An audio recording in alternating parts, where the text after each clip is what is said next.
Everybody's got expectations, good, bad, or otherwise. Who's got the top ones? Who do we need to see performance from? Who could surprise us?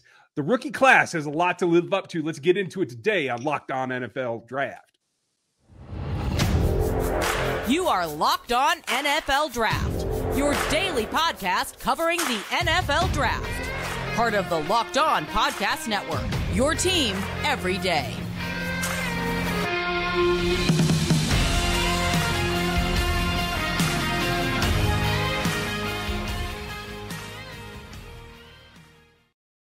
Welcome to another episode of the Locked On NFL Draft Show. I am your host, former NFL and NFL defensive back, Eric Crocker. And of course, as always, joined by my co-host, Ryan Tracy. He's Ryan Tracy at Ryan Tracy NFL. On Twitter, I'm at Eric_Crocker. We want to thank you for making us your first listen of the day. All right, man, we're getting back to this 2022 NFL draft class and talking about some guys that we think, can be some major players in this rookie class. And we want to kind of break it down into three different tiers: high drafted guys, mid-round guys, and then some guys later that we kind of like. All right, so, I'll do the honors and let you go first here. Oh. So who's your first guy? One guy that really stands out to me that I'm looking forward to seeing, and I'm going to get to see him up close a little bit because he's playing in Los Angeles. It's Zion Johnson and what he brings to the Chargers offensive line. And that helps Herbert. And I think Justin Herbert is about as close as you can get to the tier that's right above him, which is Mahomes and Josh Allen. I think he and Burrow are right there. They're the top four in the AFC, clearly. And eventually here, maybe sooner than we think, they might be the top four, period, in the NFL. I think Zion Johnson goes to be kind of one of those linchpins that can help him get there, that give him a solidified front that he can work behind. And that might be the difference in being a good quarterback towards being a great quarterback. So I'm looking for a lot from Zion Johnson. Yeah, offensive line. I mean, that was a big need for the LA Chargers. You look at how they lost last season. I mean, and aside from their head coach going for it on 4th down and 5 in their own territory on the 30-yard line, aside from those blunders that happened in several games, costing them a couple of losses, terrific quarterback. You got one of the best young quarterbacks, most talented quarterbacks in the NFL. Everyone believes in him. Matter of fact, right now, when you look at the BetOnline odds, their young quarterback, Justin Herbert, he's the number one quarterback for MVP voting. I have no idea how or why or what he's done to kind of, get those accolades. But again, an extremely talented quarterback. So if they believe he's going to take those next steps, or at least the team takes those next steps, and it kind of magnifies what he's doing there in LA, I get it. I did think that early on they'd maybe go right tackle a little bit now, and maybe they, address that later. But still, getting Zion Johnson, the guy that could play interior, just protecting your young quarterback wherever you decide that spot is, I like it. So Zion Johnson, I could definitely see him being somebody that comes in and makes an immediate impact. Are you looking for him, one, obviously to be a starter right away, and two, we saw some guys, and you saw a guy in the interior offensive line over there in Kansas City with Creed Humphrey, who had an amazing rookie season. Do you foresee maybe Zion Johnson having that type of rookie year? I think that he's capable of it. I think it all depends on how it meshes into that offense. Now, they're going to pass more than they run, so that's clearly part of the deal. And so getting that set, getting that rhythm with the guys that he's fitting in with, I think that's going to be key for him. But like we saw him take snaps when we were down in Mobile, right? Like his versatility there, his willingness to work. I feel that all bodes well at being a guy that no matter where he starts here this week in OTAs, he's going to keep climbing until they get into that first preseason week. I'm not going to say he can be quite as good as Creed Humphrey, but I think he can be very, very close. And especially because I don't think he's going to have to make all the line adjustment calls. I think he's going to be able to just sit at guard, do his job, and I think that will help him. So he could have the next AFC West, like all-pro rookie kind of season. If he can get on the right track, that helps the entire process of what the Chargers are going through. I like it. My guy, first guy that I'm going to go with here is running back Breece Hall out of Iowa State. He's heading over there to the New York Jets. He was a pick at the top of the second round. Picked at the top of the second round there. When you draft a running back, I believe you're bringing him in to be the guy. Now, I know they just drafted Michael Carter last year, and he's a guy that people were saying, hey, this is a terrific running back as well. But, I mean, Breece Hall, we're talking about a 3-down, do-it-all back who can catch the ball well out of the backfield. Not like he's just this pure route runner, but soft hands out the backfield. I think his run after catch will be terrific. But what he can do in that outside zone, I think he fits that scheme extremely well. I'm very familiar with that scheme because it's the same scheme that the San Francisco 49ers play.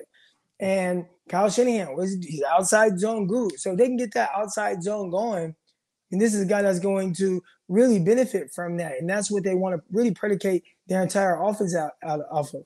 Outside of Breece Hall, you have Michael Carter, you have Tevin Coleman and Ty Johnson. I do think there will be some touches for some of these other guys, but I'd assume that Breece Hall, they want to make him that factor back. They want him to be that back that they really kind of lean on throughout games. So I'm kind of banking on him having a big-time rookie year out the gate. Do you have one more guy that you had in mind? I got tons. But I do want to say about Hall, the fact that they drafted Carter, now they've drafted Hall, I think that says a little bit about Carter, that they felt they needed more firepower. But it's also a two-headed monster, I think, in this league is a good thing. That's not quite running by committee, right? So if you have two guys that you can alternate that have a little bit different strengths, a little bit different running style, like you said, I think Hall can do a little bit of everything and can catch really well. So I think it becomes early this timeshare, right? Is it 50-50? Is it 60-40? What is it? But I think as time goes on, I think you're going to find when you spend number 36 on a running back and he starts to click maybe mid-season, you're going to see him take over that role as the primary. And I think the sky's the limit there in the running game. If he can get the blocks, he can read them, he can make it hurt. And I like that fit for him. I just don't know when he's going to become the guy out of the backfield. But it might have to wait till next season. It might be this season right away. Who knows? All right. And this is a team who, at least if the 49ers are any indication of how many times they'll throw to the back out of the backfield, it's not very much. So, just if he's leaking out or they're able to get him, with a check down and he can do some things after the catch, I think that's where he'll probably get the most benefit out of the passing game. Yeah. And that will lead to more touches, I think. And honestly, when you take the position by the horn, when you're a rookie, if you show them enough that they feel they can give you more, they'll keep giving you more until you show them you can't. So once he gets on a roll, I think it will be rolling uphill there at that point for him. Yeah. I do have one more guy that was drafted pretty high that I expected to come in and have a really good year. And we're going to go to the other side of the ball, the cornerback position. He might play nickel. Roger McCreary, cornerback out of Auburn, headed to the Tennessee Titans. And this is a guy who I thought had big-time ability at Auburn. He was one of my favorite corners. I think once he started testing and you kind of see him, oh, man, short arms, and he has this slight build to him. And when I say short arms, extremely short arms, sub-30-inch arm length. And then he goes to the combine, he runs a 4.55. Now, he redeemed himself at his pro day and ran a 4.47. We know those aren't the most accurate times, but at a track where everybody was running fast, he didn't run very fast. I think that knocked him down the board, but still ended up being the number 35 overall pick in the 2022 class. So that shows how much they kind of value what he's able to do from a coverage ability. A guy who can play inside, play outside, a guy who, you can ask to shadow and follow around wide receiver ones. Right. And if you look at, some of the receivers over there in the AFC South, not a whole lot of guys that are going to really challenge him.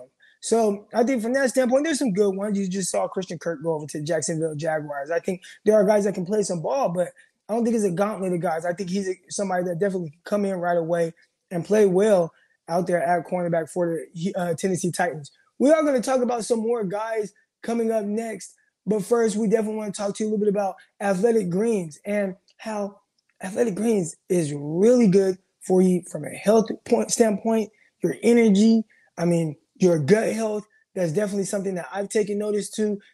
It's a lifestyle friendly, whether you eat keto, paleo, vegan, dairy-free, or gluten-free, all those things, it works for it because it only contains less than 1 gram of sugar. No GMOs, no nasty chemical taste. I know when I wake up in the morning, I just take a little scoop, shake it up in a little shaker, put some water in there, drink it. I have the little droplets I put in my mouth, and it really gives me a ton of energy throughout my day. All right. It costs you less than $3 a day. You are investing in your health, and it's cheaper than your cold brew habit. It's cheaper than getting, all the different supplements that you might have. You are investing in an all-in-one nutritional insurance.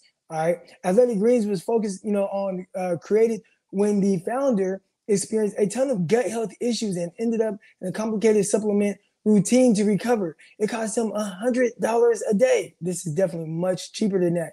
And he created Athletic Greens after experiencing how difficult it was to create the optimal nutritional routine of your own. So to make it easy on all of you, Athletic Greens is going to give you a free 1-year supply of immune-supporting vitamin D and 5 free travel packs with your first purchase. All you have to do is visit athleticgreens.com/NFL Network. Again, that is athleticgreens.com/NFL Network to take ownership over your health and pick up the ultimate daily nutritional insurance.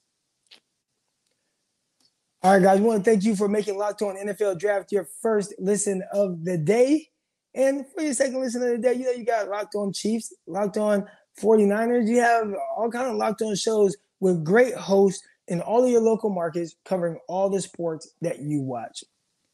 We want to talk about a couple more guys here. And, I got into Roger McCreary, but do you have a second guy kind of in that early round type range that you think, or are expecting to have a breakout season?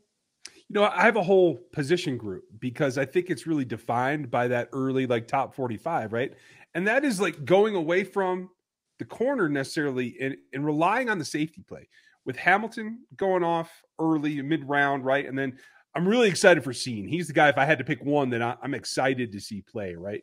And how he fits in.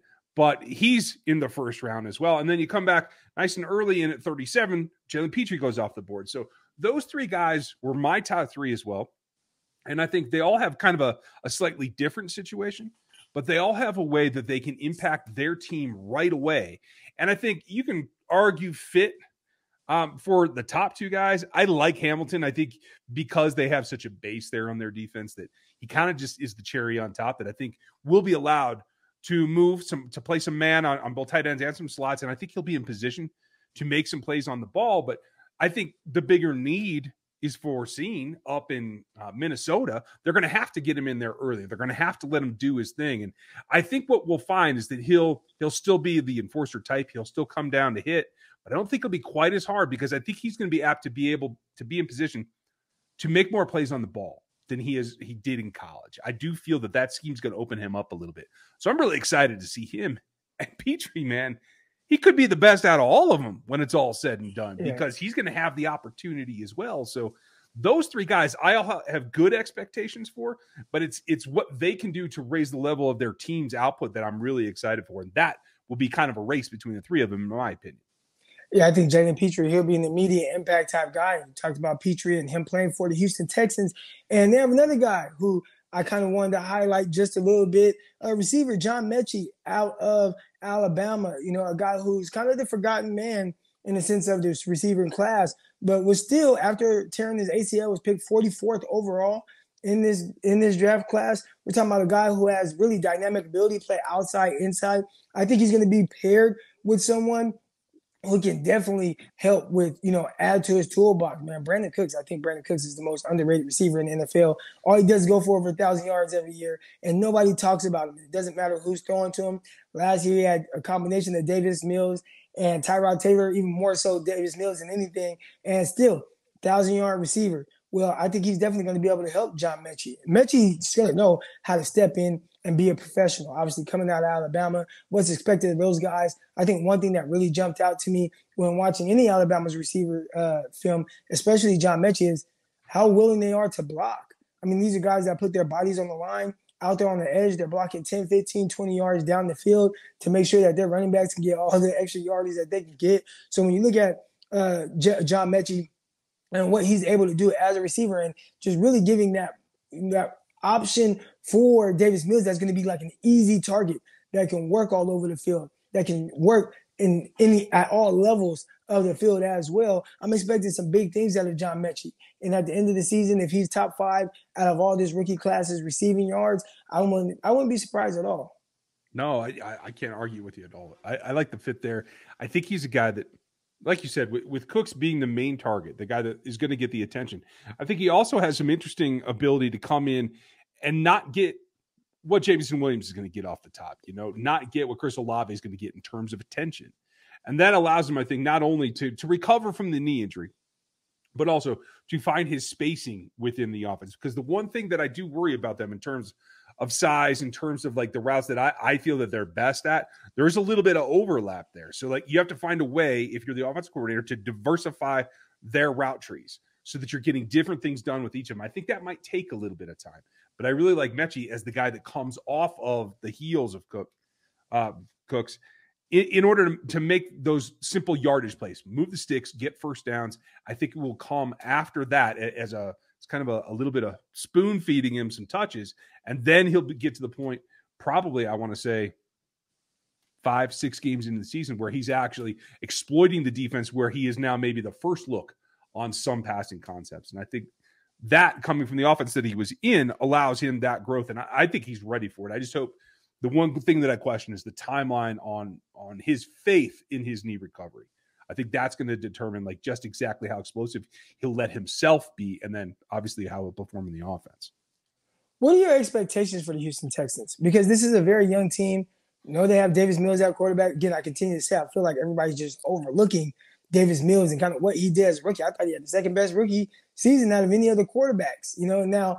And I think he possesses a ton of talent. You know, this is a guy, you know, out of Stanford who he did a lot of things very well, but he just didn't play much. And it was all because of injuries. But when you just watch the ball come out of his hands, there were a couple of games where I know he had like high turnover margins, right? I mean, I was watching one game, I believe it was UCLA, where he had 3 interceptions, or maybe it was Cal. It was one of those games where he was turning the ball over.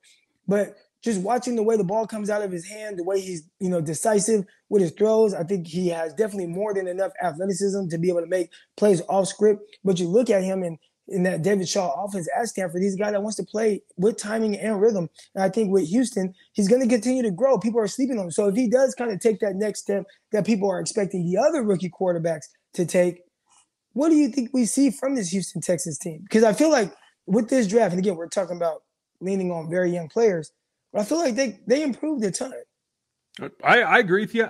We probably should have, you know, thrown this at John last night, but at the end of the day, I thought that Pep Hamilton should have stayed in Los Angeles. I think despite Anthony Lynn, I think the Chargers made a mistake in letting him go in terms of the further development of Justin Herbert and where that offense was going, with him actually calling the shots now for Lovie Smith. Yeah.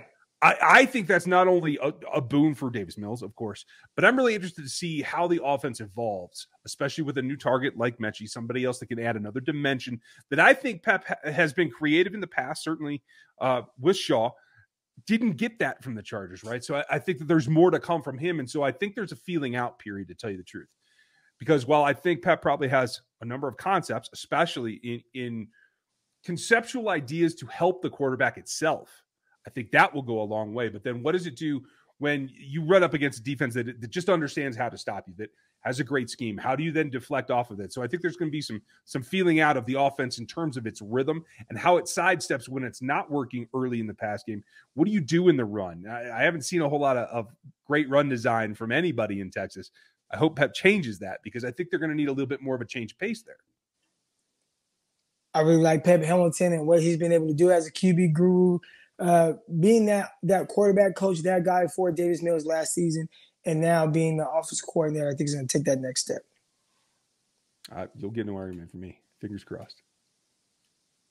All right, Ryan. Got our last couple of guys here, and I want to start with cornerback. All right, you know, I love my cornerbacks. I have a cornerback, running back kind of a combo here, but cornerback drafted to the New England Patriots out of Houston, Marcus Jones. You know, this is a guy who has all the ability, but he's tiny.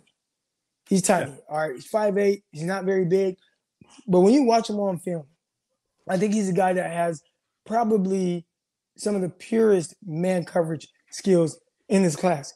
The ability to play off, the ability to play press, the ability to really play with his feet and trust his instincts. He can turn and run with guys. But there are the shoulder injuries. All right, this is a guy that had double shoulder surgery or something in his offseason. So he didn't compete in any of the offseason things that were going on, whether it was the combine, his pro day, anything like that. He's a guy who already lacks size. So there's no question marks there. And then he's a little bit older of a prospect as well. But when you have a team like the New England Patriots and they draft you at cornerback, you know they're going to have a plan for you. You know that they're going to have you come in and they're going to say, you know what, you do these things very well. Maybe you lack here, maybe you lack in size, but you know what? We're going to put you in situations that are going to be very advantageous for you. So when you see them draft a guy like Marcus Jones, my ears immediately perk up. And I know, okay, they saw some of the same things that I saw, which is a terrific coverage guy. And they're going to be like, all right, you had these shoulder surgeries and these different things. We don't care. You can play football. I don't care if you're a little bit older. All we care about is how good you are when you step on that field. And Marcus Jones out of Houston, I think this is a guy that's going to be really good. So when we talk about guys who have big expectations, I have big-time expectations for Marcus Jones out of Houston. I don't know if I have big expectations, but I love the fit. I see shades of Butler there, right? Of what Jones did in college. And like you said, the Patriots are going to set you up to do what you do best as often as possible. So I think that he's going to be successful when he gets to that point. Now, unfortunately for him, all the things that you listed do make him a little bit more vulnerable. So how well can they keep him in his comfort zone, in the things that he does really well? I think that's going to be the question. There's a new, conundrum at defensive coordinator in New England. Is it Belichick Jr.? I don't know. Do they know? I don't defensive coordinator or offensive coordinator. No, they haven't named either of them. It's ridiculous. So, that's a question to me. Is Bill really doing all the calls? Has he given it over to I believe his son's name is Steve? I don't know. And I think until that's clearly defined, it's probably clearly defined in the building. But for us, until we know who's doing that, then we have, I think, better idea who is better. Because if it is the elder statesman Belichick, I think you get Jones in a situation that he will flourish in, and he won't be asked to do things outside of his capabilities. If you get the younger, or if you get another coach on that staff that maybe is going to call the shots more, I don't know. Then I wonder if you get pushed outside what should be like down the middle for Jones. That I think will be the question. I think we'll probably know that pretty quickly, but let's set the guy up to win, not set him up to fail. I think that's going to be really important for him. For me, hearkening back to a couple of guys that I liked coming out, I really like the placement of D'Angelo Malone as an outside rusher for the Falcons. I think that's going to be a great fit. I love his explosiveness, and I think that's one thing that defense could really use. How well that they can, again, protect him, keep him on the outside shoulder of a tackle, not allow him to get wrapped inside or chipped inside, that's going to be the question. But the other thing that I want to say is I'm going to cheat and go to a position group again. I really like what the Jags did in bringing in a pair. We've seen teammates come in the same rosters, but at the position group, having Lloyd and Chad Muma basically going to take over your sub-package linebacker duties, I think that is going to be rough in the beginning until they make the transition. But I think that's going to pay off for them really well in stabilizing the middle of that defense, allowing the edge rushers to do their job. We'll see what else comes in the secondary. But I really like that choice to bolster that pair in the middle of the defense and let everything else kind of grow around it. Yeah, I was going to ask you, and you talked about maybe some early struggles, you could possibly see, big loss there with Miles Jack. So how much of an impact will you think that is, kind of losing him and then having to plug in two rookies? I think what you've done is you've replaced him with two guys that aren't quite as athletic, but are much more athletic than the average, right? But I think you've also given more versatility, because I think both Muma and Devin Lloyd can play multiple positions, whereas Jack, I think you got him down too far inside. I thought you saw him get rolled up a lot, and I don't think that was really the plan. You'd hoped he'd be a little more multidimensional, whereas I think both these players are. So I do feel like it might be addition by subtraction in terms of what you have playing that role and how varied you can make those roles. Plus, I think, honestly, on some downs, you can blitz one of them. They're interchangeable when they're on the field together. And I think they, again, will make up kind of a super duo. Yeah, I do have a little bit of a bonus guy here. Running back, another running back here. All right, and I'm kind of cheating go with the running backs because they just tend to do well as rookies no matter where they're drafted. But Isaiah Spiller going to the LA Chargers. This is a team that has had to lean on Austin Eckler to really be their everything. And they have other backs there, Josh Kelly. They got Roundtree. And Kelly has kind of been, kind of hit and miss. But for a guy that can, potentially take over and you get as late as you did because, he ran a 4.62 or whatever it was at his pro day, where I feel like that was kind of a really slow clock there at Texas A&M. Nobody was really testing well there. But Isaiah Spiller, I think, can have some big-time shared duty with Austin Eckler and eventually really take over for him. I wouldn't be surprised of that at all. Eckler has to stay healthy for an entire season. We'll see if he's able to do that. But I don't think they're just going to want to pound him in there in the middle as much as they have in previous years. So have a guy like Isaiah Spiller be able to really spell him and do his thing out of the backfield. That's somebody who, again, dual threat guy. He can run the ball. He can pass catch extremely well. Being that outlet for Herbert. I think the biggest thing is how much will they run the ball, right? I mean, they threw the ball a ton. And were they doing it because of lack of running backs and the ability there? Or was it more so of, well, we just have this big, strong-arm quarterback and we feel more comfortable with the numbers and analytics of him throwing the ball as opposed to running the ball a ton. So that's one thing that I definitely would keep an eye on. I don't know if I expect as big a year out of Spiller as some of these other guys, or like a Breece Hall playing for the New York Giants or New York Jets, excuse me. But overall, I expect Spiller to be a big-time contributor at the running back position for the LA Chargers. My sleeper's a guy down in Dallas, and for a team that put a tight end on the franchise tag, Jake Ferguson's going to surprise some people. He was one of my top 5 for a reason. And I think when he gets into that offense, he's going to bring something new and different that they're going to be able to exploit. They got to be able to work off of Zeke. Obviously, they have a couple new receivers down there too, but I think the tight end is really what teams are going to not be able to defend because it's so multidimensional. So keep an eye on Jake Ferguson down in Dallas. I like it. Jake Ferguson out of Dallas. Dallas definitely trying to use those 2 tight ends. They got Ezekiel Elliott there. What are they going to do at the running back position? Tony Pollard, all that good stuff. We definitely want to thank you for joining us today and talking through some of these prospects. Who are your favorite prospects? All right, who are guys that you expect to have big-time years? Go ahead, leave us reviews on Apple, on Spotify, all those, on YouTube. We're there as well. Make sure you subscribe to the YouTube channel. But that's going to do it for this episode today. From Eric Crocker at Eric_Crocker on Twitter, and Ryan Tracy at Ryan Tracy NFL. We will see y'all Monday. Peace.